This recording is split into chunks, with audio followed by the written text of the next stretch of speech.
What is up, Internet? It is Kevin back again, and today I'm going to be teaching you a little bit about taxes on Amazon. It's a really confusing subject. There's not a lot of good information out there, and obviously this isn't any legal or official tax advice, but I'm going to break down exactly what I understand about Amazon FBA taxes and what you need to understand as well. Alright, so how taxes work with Amazon is you establish what's called Nexus. And so basically Nexus is just a fancy word for where you store your physical inventory. And so let's say that you ship your product to one FBA fulfillment center and they redistribute it around. So Amazon has a report which they call the Inventory Event Detail Report. And I'm going to show you guys how to access that, and it'll show you exactly where your inventory is. And that's how you establish Nexus.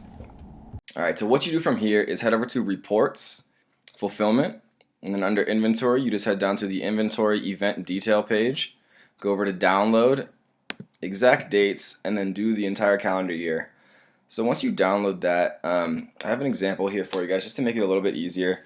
You highlight all of the data, and since it gives it to you in kind of a unpalatable format, I usually like to run a quick pivot table.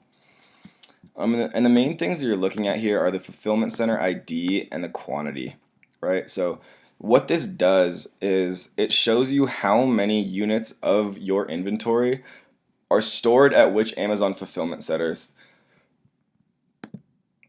So if we do a quick look over on this, we can see that we have a lot of inventory over in California, in Oakland. It looks like we have a lot of inventory in. Oh, and if you don't know what one is called, for example, ONT2, let's take a look at that. So all you do is a quick Google search, and it shows you that this one is in San Bernardino, right? So that's California. So basically, you just do that, summate where the most of your inventory is. And then from there, we are going to head over to a website called TaxJar. Alright guys, so I've set up a trial TaxJar just as an example to make things a little bit easier to understand for everyone.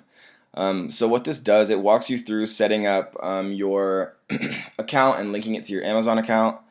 It's pretty easy to do. So what it's showing you is the amount of state sales tax that you owe based on the sales data that it imports from your Amazon account.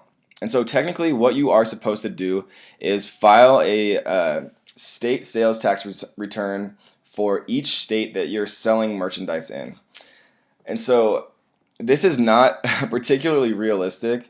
So what I've heard, right, this is hypothetical, what I've heard is that people kind of base which state returns they file on their Nexus, which is given to them by the Inventory Event Detail page that I showed you guys before, right? So let's say that you have 500 units in Montana, and you have one unit in Ohio, right? So you probably aren't going to go through all the trouble of filing a state return for Ohio just for that one unit, right? So take a look at the Event Detail page, and then make the choice about what you feel comfortable with.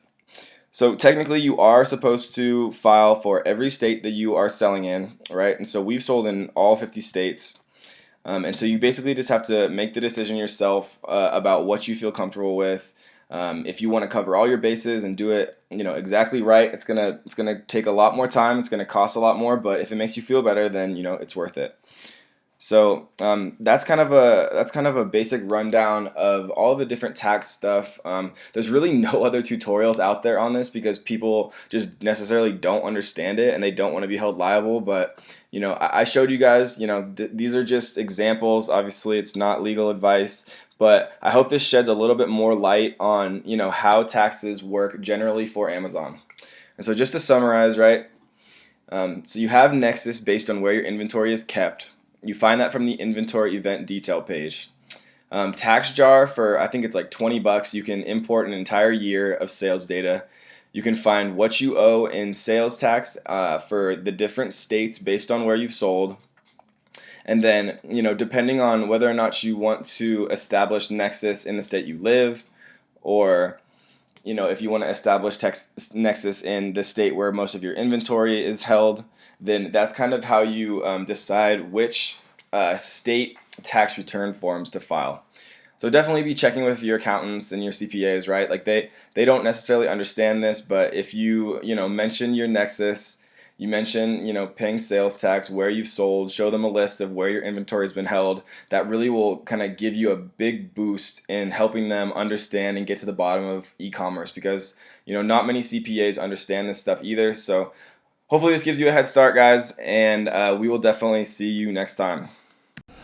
All right, guys, I hope that helped shed a little bit more light on taxes for Amazon. It's definitely a complicated subject, so you want to do your own research, but I just wanted to give you guys a kind of a head start of how me and some of my other kind of serious sellers on Amazon understand it, and the steps that we're taking to make sure that we're protected and we're paying the taxes we deserve, but not getting killed or doing too much crazy stuff when nobody else is doing it. So you got to make your own choices. Definitely talk to an accountant or a CPA and explain some of this stuff to them. And if you guys have any questions at all, definitely always reach out to me.